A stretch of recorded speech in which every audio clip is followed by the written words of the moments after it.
Let me know when you guys can see the screen.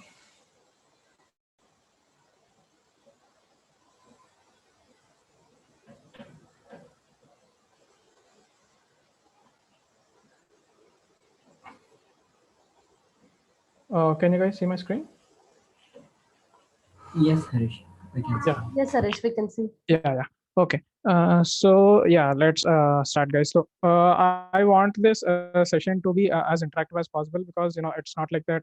It's not that I'm going to teach and you're going to learn, but let's discuss all the things that we are like learning, and that way it will be more helpful for us to get to the deep of this understanding. Okay.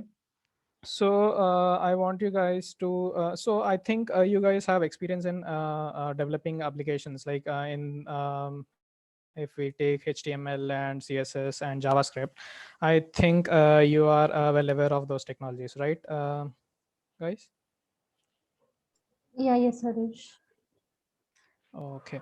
So yeah, before we move on to React, I want to explain a concept called single page applications. So what exactly are single page applications, guys? Can anyone tell me?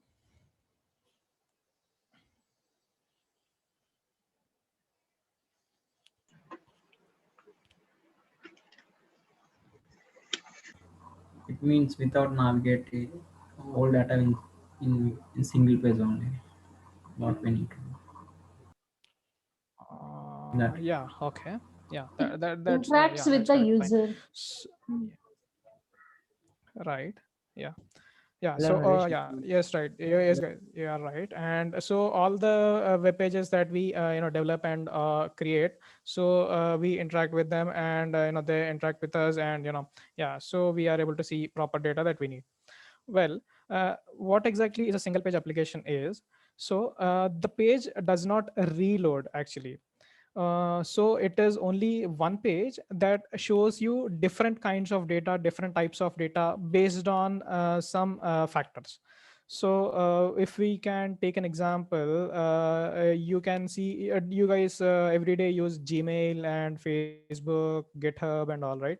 So all those applications are examples of single page applications. So if we take Gmail as an example, so once we click on so this particular page only loads once, but whatever the content we see inside it, so if we click on important or trash, only this particular section of a page is only reloading or showing the difference.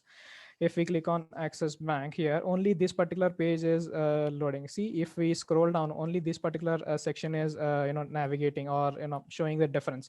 That means the whole page will be the same, but it will only change the data that we see. So if I click on an email, it is just changing this particular view, and we are seeing the data, right? So what single page applications are means, so single page application is a application where it has only one page, but we see different types of data based on different conditions, based on different calls. Okay. Yeah. So, for example, examples are like Gmail, Google Maps, Facebook, and GitHub. So, all these are these things, single page applications. So, what exactly are the pros and cons of these single page applications? So, SPAs are fast. So, a single page application is also called an SPA, just a short form. And so, these are more faster than the multi-page applications. Well, let me tell you what multi-page applications are also. Multi-page applications are, once we click on so let's just suppose we take an example, Stack Overflow. Fine, we take this Stack Overflow, we click on here, and see the whole Stack Overflow URL has been changed. Once we click on some question, the whole URL is being changed. See the questions 60, 67, and these all. So these are different pages that are routed to. So once we perform any action, we redirect and route to this particular page. Though it looks like a single page application, but it is more of a multi-page application, where this is one page, this whole is in a component, and so each component will have some common components that need to be rendered, like top bar, sidebar, and all. So that is the difference between multi-page applications and single page applications. And Well, in case of single page applications, they are fast because they are loaded only once, but we change the content. So only the data is transmitted, back and forth. That means we change the data based on our requests that we perform. Okay. And the next thing, the development is simplified and streamlined. So we need not develop multiple pages. So let's just suppose we take a single page let's just take an application example. So here let's just say this. So this is the top bar component, right? And this is some a carousel or something like that. That's just a section, and these are different cards and all. So if we want to develop an application, if and we want this top bar to be remained on all the pages, like if we go to docs, tutorial, blog, all we want all that, we want this top bar all over the application, and we want this footer all over the application. So if we design multiple pages, and if we put all these top bar, sidebar, and this footer in every page, that is going to be a hell lot of work, right? So even if we define a single component, even if we design them as a single component, and we put it in each page, that is going to be a whole lot difficult and harder to develop. So single page applications give us an ability where we can develop them into separate components and use it anywhere and as possible. And these single page applications are also easy to debug. Well, one thing also we need to note is these applications, single page applications, we need not redirect to different pages, right? So there are no different pages, but we perform operations and we go into other URLs. Like we just change the URL, and based on that URL, we change the content that we see. Guys, you can stop me whenever you get a doubt or something you don't understand. Let's just stop and let's just discuss so that we are all on the same page. Sure, Harish. Yep. Okay, so other thing, so single page applications are easy to debug. So we don't have multiple pages, and we don't have to worry about in which page it is we get an error. So if something is crashed and something is stopping us from doing the next operations, well, we can understand where exactly it has gone wrong, because we don't have multiple pages to go and debug into, but we do have only single page. And though there are multiple sections, and it will be easier for us to debug them. Okay. And it is easier to make mobile applications because the developer can use the same backend code for web application and native mobile application. So there are some language technologies like React and Angular and all. So we can use the same code base that and we can develop the both the web applications and mobile applications and native mobile applications. So yeah, the native and mobile are both the same, but yeah, so we can have same code base, and it'll have more of the same structure for both for all the single page applications. Okay. And what are the cons of the single page application? Single page applications are very tricky and not easy task to make SEO optimization. So search engine optimization is one good thing that we need to consider while we develop applications, right? So in single page applications, we do make Ajax calls, so asynchronous JavaScript and XML. So we do make Ajax calls, and based on that exchanging of data, and we show all the application content, right? So it is going to be a bit tricky part, but it is well, once we get into it and once we start developing them, it will be easier to take care of. But so one has to have a good grip on these particular applications. Well, even if it is very tricky, but we can do it actually. Okay. Well, if it is next thing, it is slow to download because heavy client side frameworks are required to be loaded to the client. So well, there is one more thing that we need to discuss is what exactly happens. So what exactly happens when and how exactly the single page applications actually work. Okay. So we are the client, and this is the server, right? So once we perform an initial request to the server, it gives us back an HTML, right? And that HTML we use and show the data in the page. So in single page applications, we do make the initial request and we get the HTML back, and then we make AJAX calls. So AJAX calls are nothing but asynchronous JavaScript calls, where we get different types of JSON formats, and with we get different types of data. Based on that data, we change the content on the client side itself.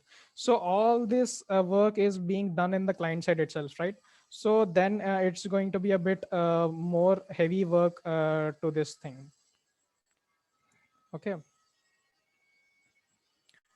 And yeah, it requires JavaScript to be present and enabled. So this whole single page applications are like it is more JavaScript oriented, because the web pages that we use and all the applications that we perform are open in the browsers and all, we use them. So they are more of a JavaScript this. And yeah, so let me know if you guys have any other doubts in the single page applications. If not, we can go ahead and get started with React.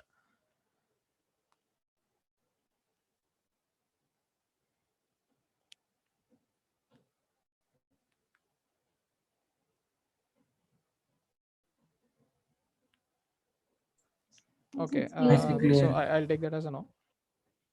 Yeah, it's clear, Sorry. Harish. Yeah, okay, fine. So what exactly is React? So React is just a front-end library that is maintained and developed by Facebook. So we all know Facebook, and it is one of the biggest this things tech giants in our history. Yeah, even now. So React is just a front-end library that is being developed by Facebook, and it only handles the view layer of our web and mobile applications. Okay, so what we see, only those we can we can use React to develop what we see. And React also allows us to create reusable UI components. So as I've already told you, if you are also familiar with Angular and other frameworks, well, in all these frameworks, we develop components and we reuse them. So what exactly we can say, what exactly is a component? So component is nothing but a piece of code. If you guys know functions in JavaScript, why do we use functions actually? Can you guys tell me?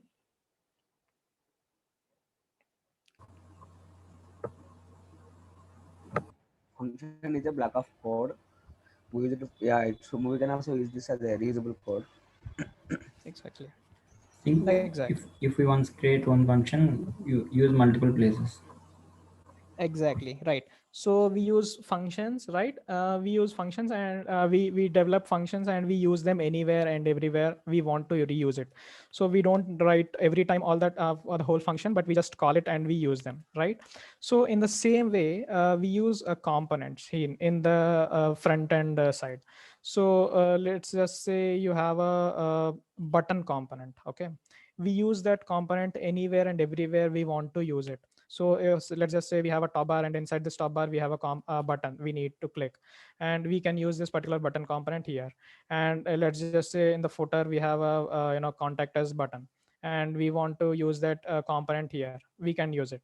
So we can develop components and reuse it.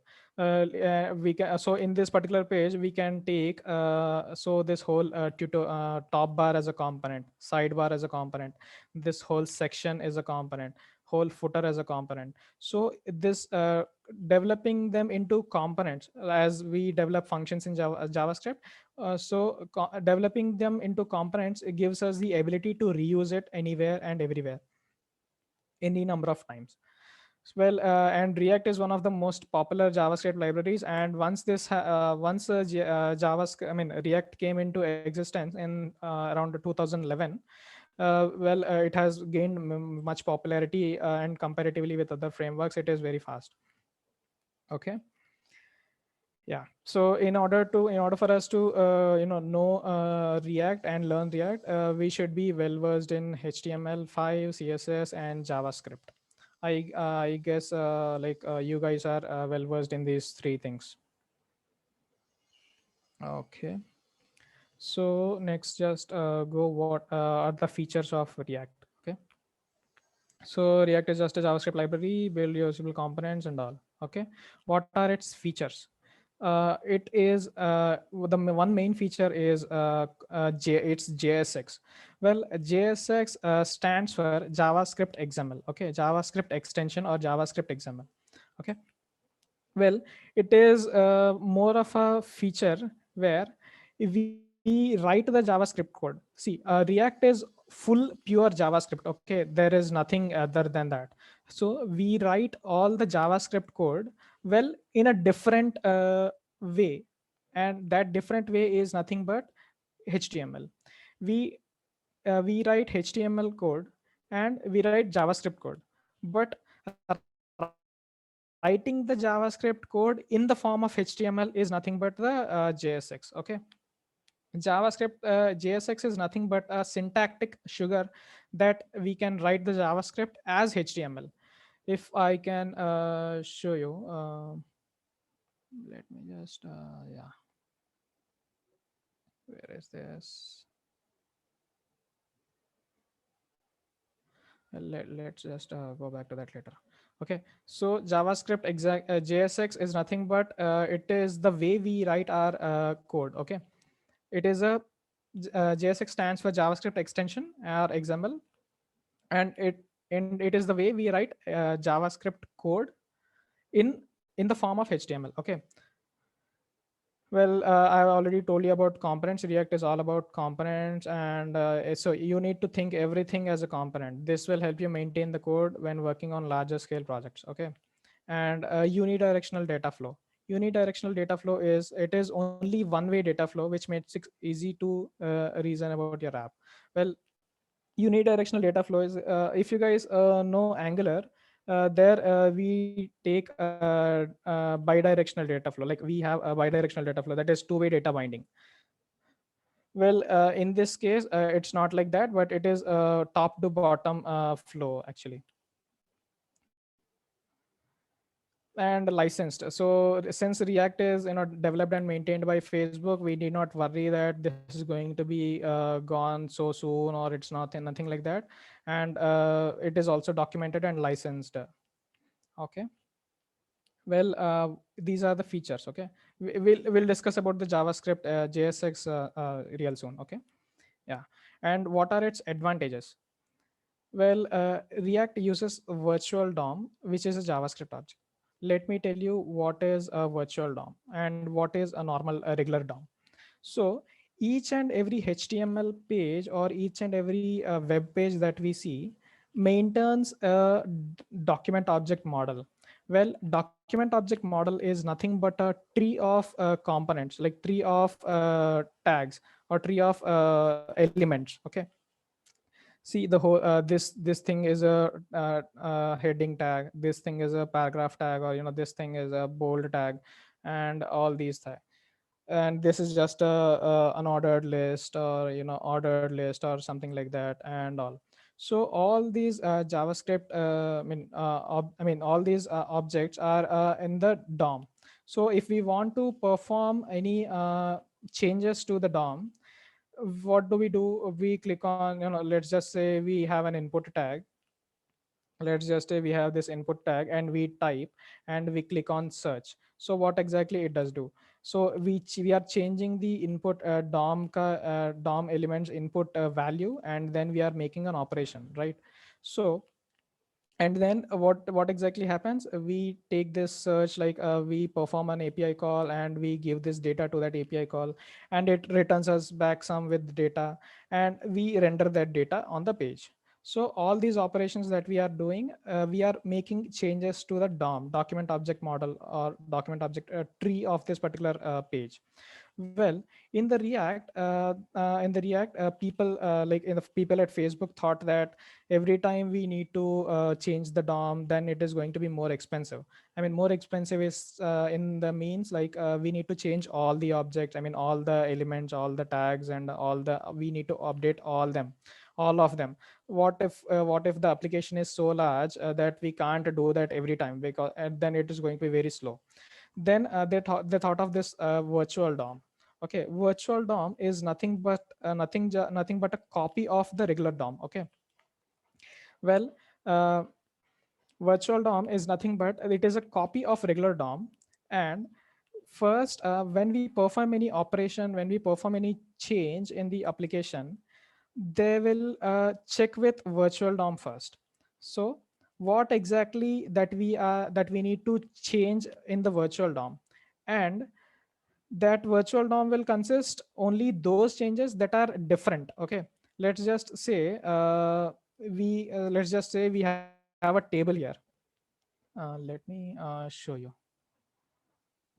Wait, which one? Let's just take this example. Okay, let's just take this list as an example. Okay, let's just think that this is a scrollable list. Okay, once we scroll down, there are many more list items under this, under this who is who. Okay, if we want to load them, we need to reload all the list, and we need to reload the whole list, and then perform this operation. I mean, then update the list that we see on the UI. But in at the react in the react people at Facebook thought that it is very expensive to load the whole list, but we will only update that list that is changed, I mean, that is different from the previous DOM. So they have taken this virtual DOM as a concept, I mean, as a thing, and they update the virtual DOM first. Well, and then they update the regular DOM. And how do they do that? They take the differences between the virtual DOM and the regular DOM. So let's just say this particular point has changed after we perform an operation. They will not load or reload the whole page, but they will only change this particular list item, only particular list item that has been changed, and only that particular list item will be updated to the regular DOM. Okay,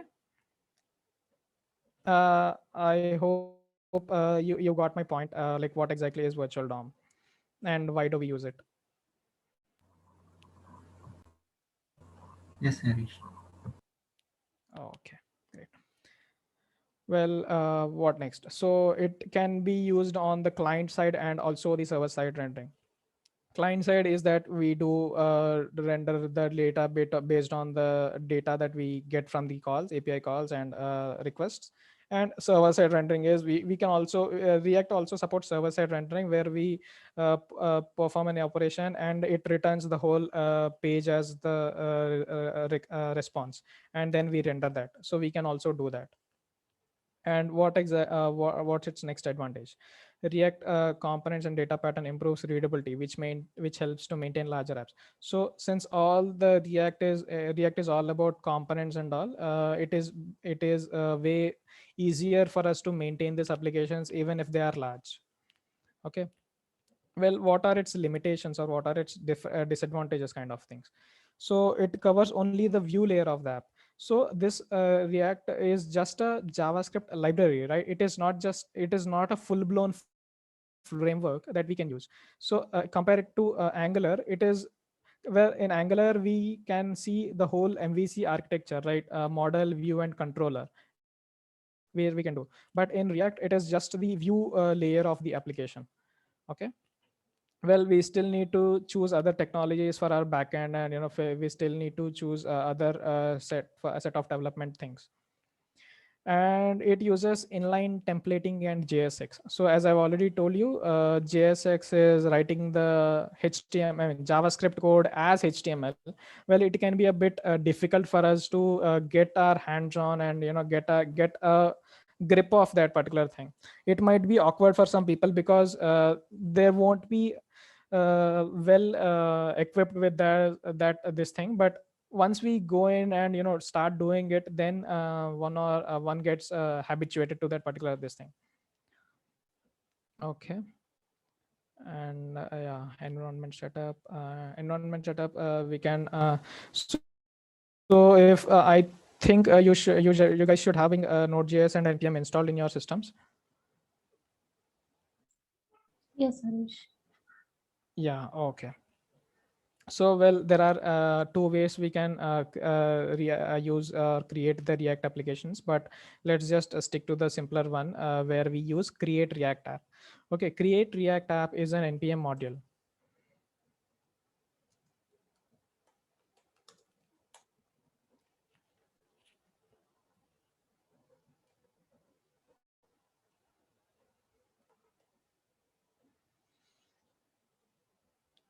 Okay, so create React app is a comfortable environment for learning React, and this is the best way to create an application. Well, we can do two things like here. We can install the create React app in our application, I mean in our environment, or we can use npx create React app. So what npx does is it installs the create React app. It creates it will not exactly install in your system globally, but it will install at then and there point, and it will create what exactly it needs to do, and it will again delete that. It will not stay in your system, but npx helps us. It will not stay as a dependency in your system, but it will not take any space, and it will not take any use any memory.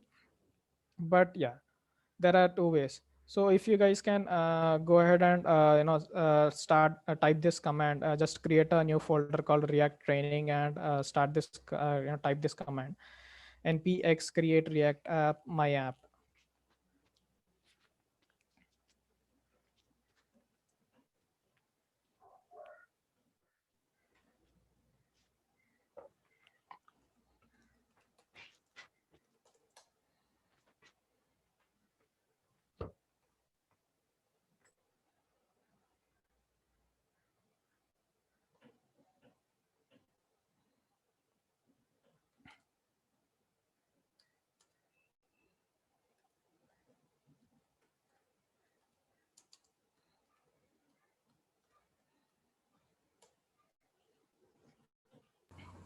Harish, we need to install npm modules for Node. Sorry.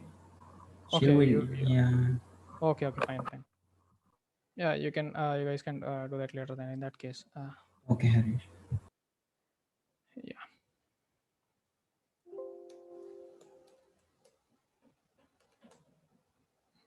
Now what? Why we no longer support global installation of create React app? Okay, fine. Even my version is some buggy thing. That's okay, fine. So if not that, we can also use online editors that we need to we do have, and that is yeah, there is one React Live.netify.app. We can use this code, and you can use this. Well, okay, let's go ahead with the folder structure and what exactly is to do that. Okay. Yeah. Once we do that, create React app and all, we create an application. We can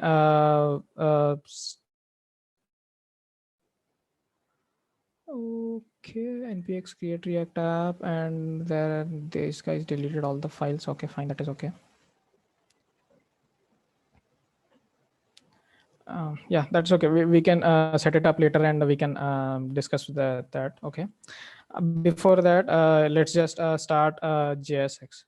And even before JSX, I want to tell you there are two types of components. Okay.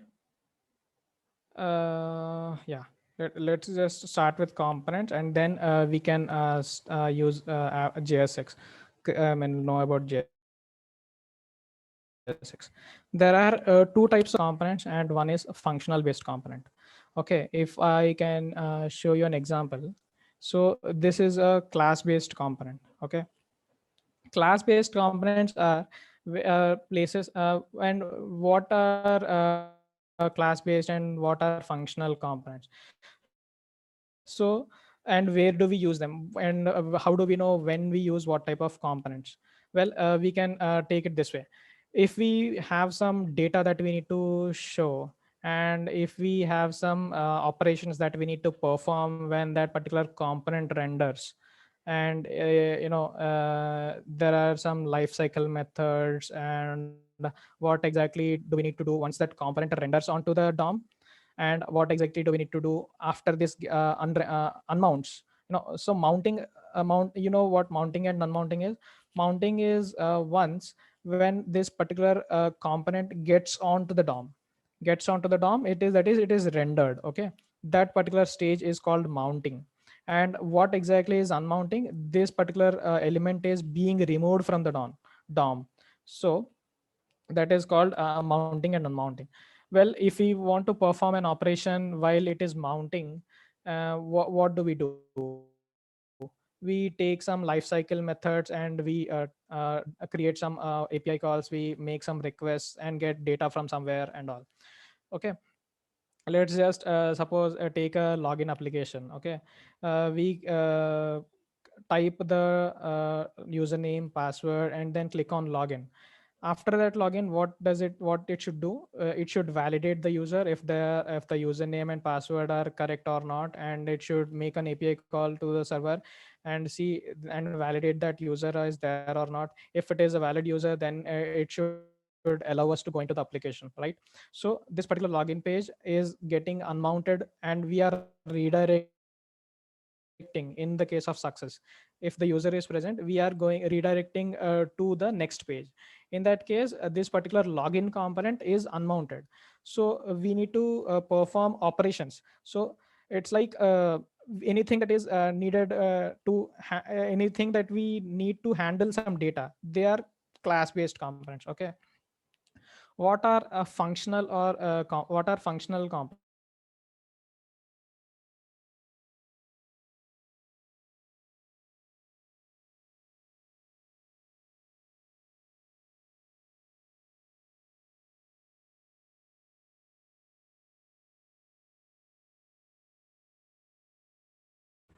Deva, is it audible?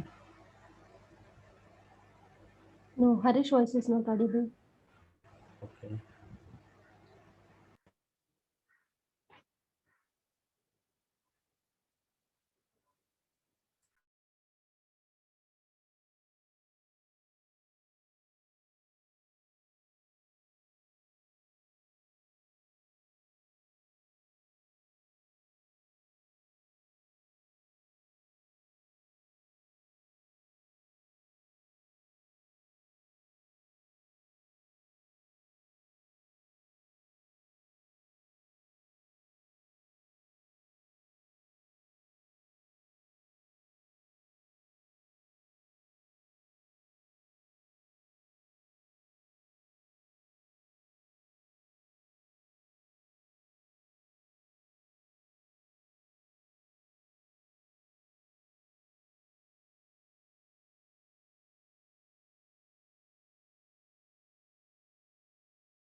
hello. Yeah, Harish. Yeah, Harish. Sorry, I'm back. Yeah, it was my internet issue. Yeah. Let me know when you guys, if you can see my screen again.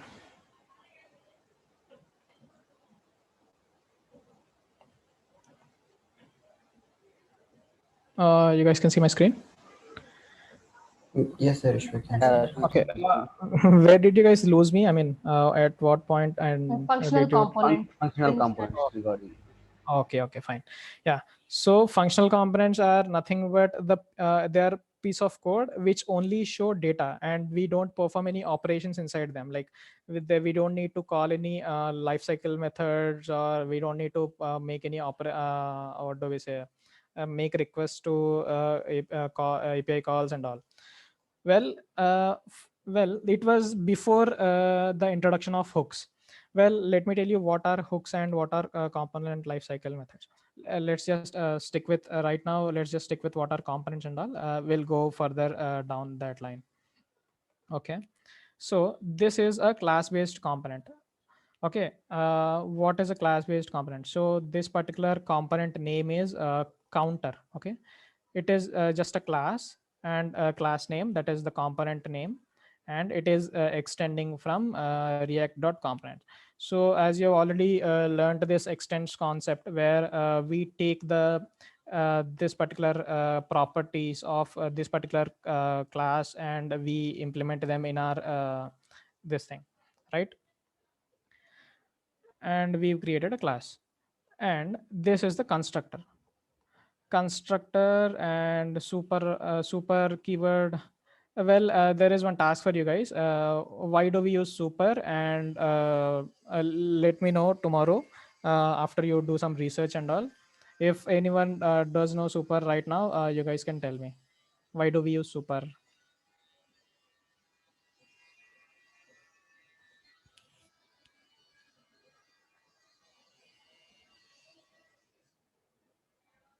Hello.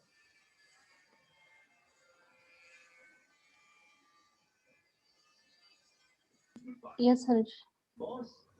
Yeah, you guys can hear me, right? Okay. Yeah, we So can. yeah, can anyone tell me what super is?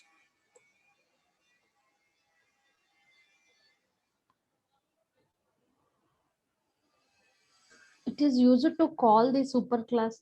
It used to call the methods, superclass methods. Okay.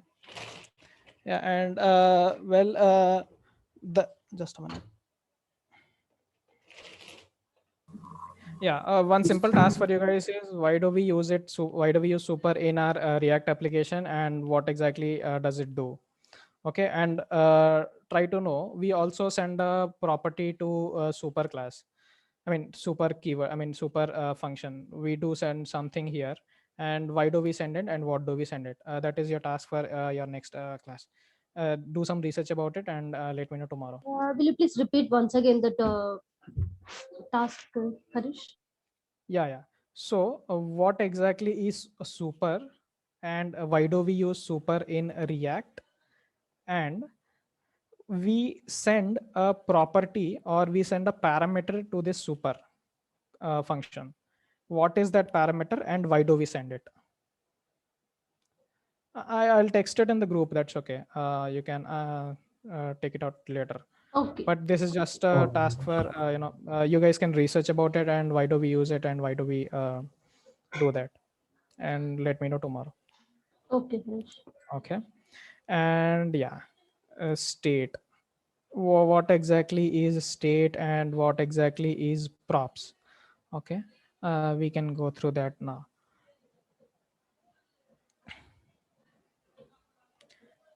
And I didn't tell you JSX, right? Okay. And fine. Let's just okay, start with JSX. Okay, JSX is nothing but HTML like syntax.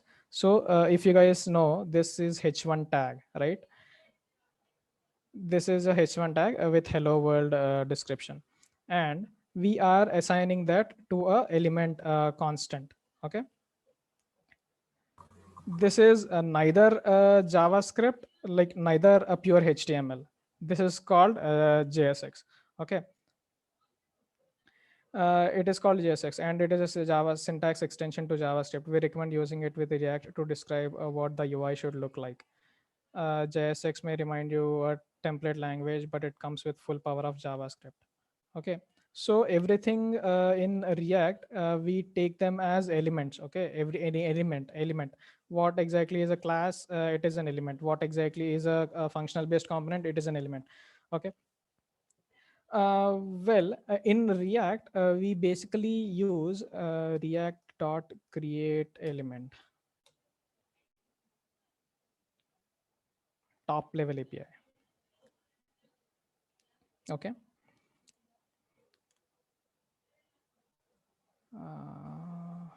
Yeah. Where is this? Where is this? React dot create element. So this is how we basically use React. Like this is how it was the first top level, the functionality that lies underneath the JSX. Okay. For us to understand JSX, first thing we need to understand what create React dot create element is.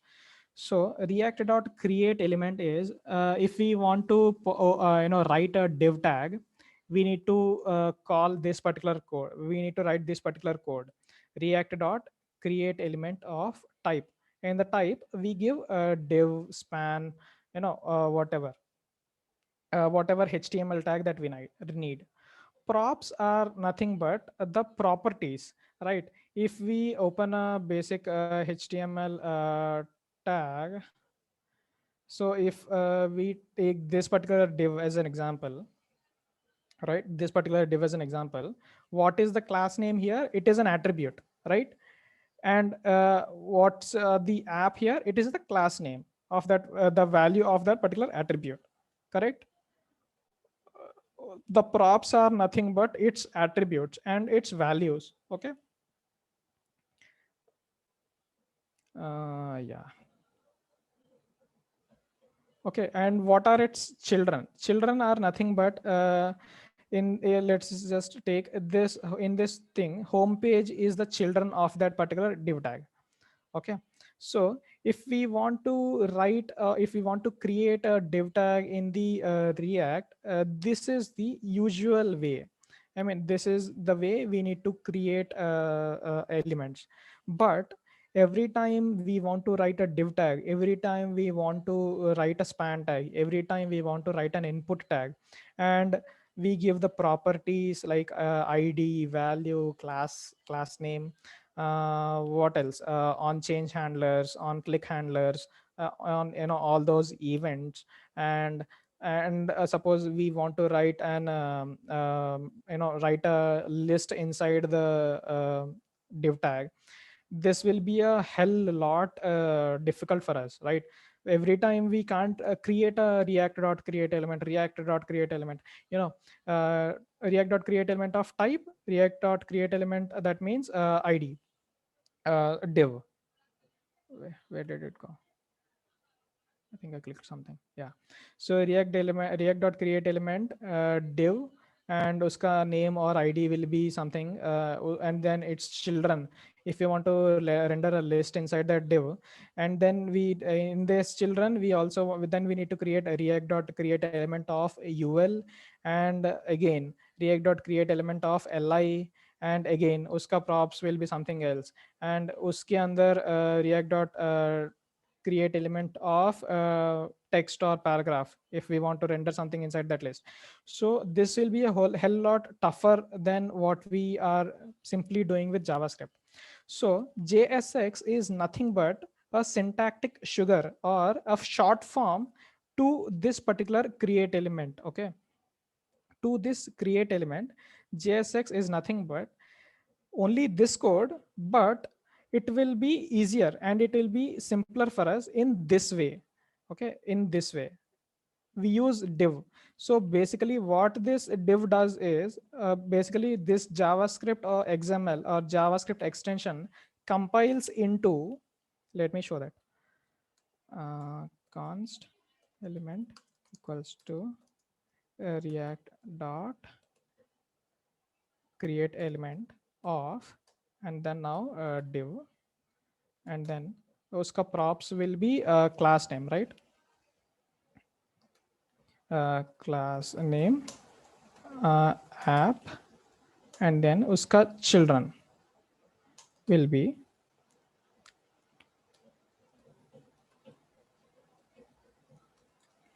again react dot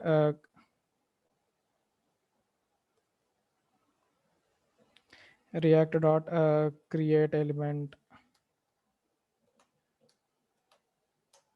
of home page, right? Again that home page is another div inside this. So now it is just a component that we imported from some other page, but again it is a div or it is a section, right? And again it will have some IDs and it will have some properties, right? So whole this particular, it is going to be tough or not? Can you guys tell me that?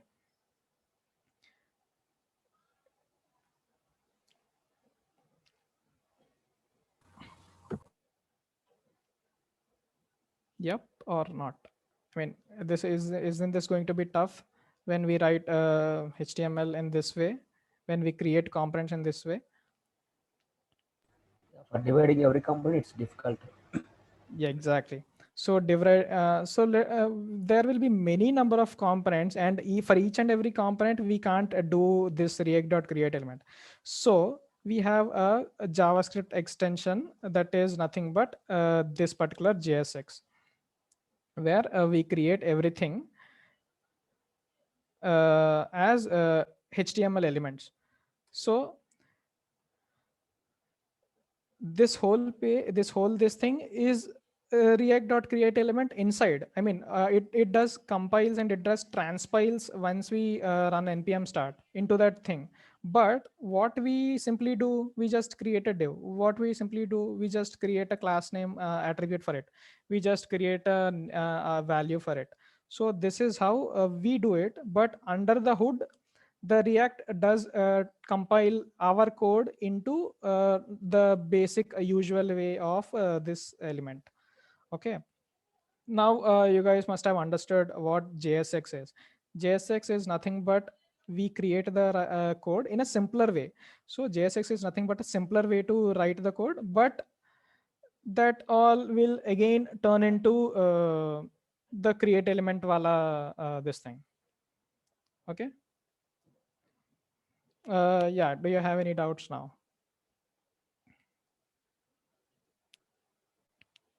Now in the JSX section, I mean, what exactly is JSX and why do we use it? How do we do that?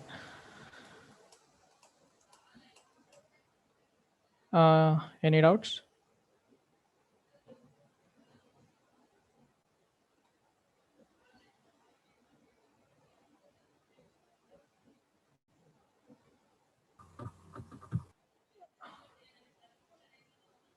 Sorry, I didn't hear you, Harish.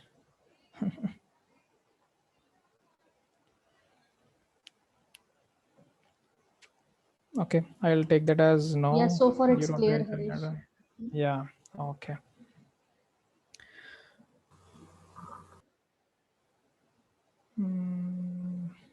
Yeah. Now we can go with rendering the elements.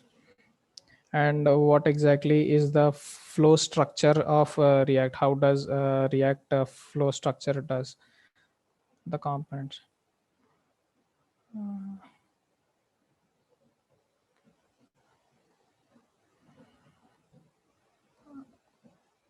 Okay, this is just a single page application. Okay. Once we create any application with npm, I mean npx create React app, this is the folder structure that we get. Okay. So it will have some npm modules. It will have a public folder. It will have source folder, and inside that source folder we will have app.js, app.css, app.test.js, index.css, and index.js. Okay, let's just wait a second. So I think it's already too much for you guys, if I'm not wrong. Let's take a break today, and we'll connect back tomorrow if possible. Well, I want you guys to do some things for me.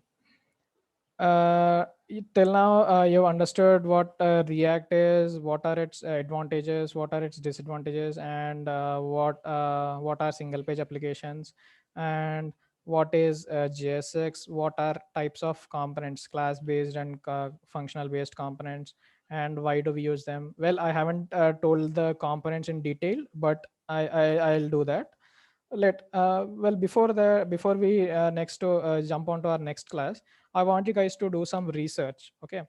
Well, there is one task for you guys that is already knowing about Super, but I want you guys to do some more favor for me.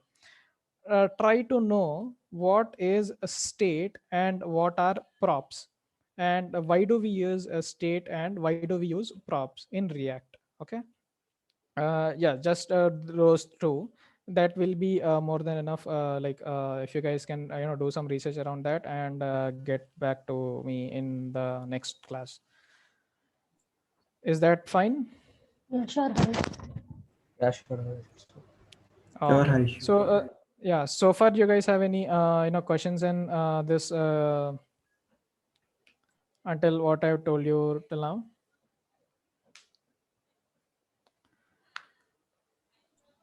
No, Harish. Oh, But okay. in Yeah. this session regarding, can Harish, can you post this regarding an ungroup now? Flutter Pro. Sorry, yeah. Regarding What last exactly do you minute. want? Okay, yeah, sure. I'll do that. I'll do Ask that. me, yeah. Yeah, I'll do that. That's okay. So yeah, is this pace okay, or do you want me guys to slow down, or do you want me to faster pace up, or what? Can you tell me something? I mean, how is this okay or not? Yeah, this flow is okay, Harish. Yeah, it's Yeah, so you guys are understanding what I am meaning and what I am telling you, right? Like yeah, Harish. you guys are following, right? Yeah, Okay. Harish, we are able to follow. Yes, sir. Yep. Yes, Okay. sorry. Do you have any Yeah. separate links and anything to get more about this? Yeah, share. Yep. Sure. I'll do that. Okay. Okay, Harish. Yeah. Let me know if you guys have any doubts, and you can text me in the WhatsApp. You can, if you guys have any thing to understand. Okay. Yeah, it's okay, Harish. Let's just call it a day for now. We'll connect back tomorrow if possible, and we'll see what we can learn in the next class. See, don't take me as a tutor, and don't it's not like I'm here to teach you, and it's not like here you are here to learn it. But if we discuss what exactly happens and why and all, then it will be a more of an interactive session where we can learn much about this thing. Okay, Okay. feel free to do. It's okay, Harish. Okay, thank you, Harish. Yep. Thank you guys. Thank you, Harish. Bye.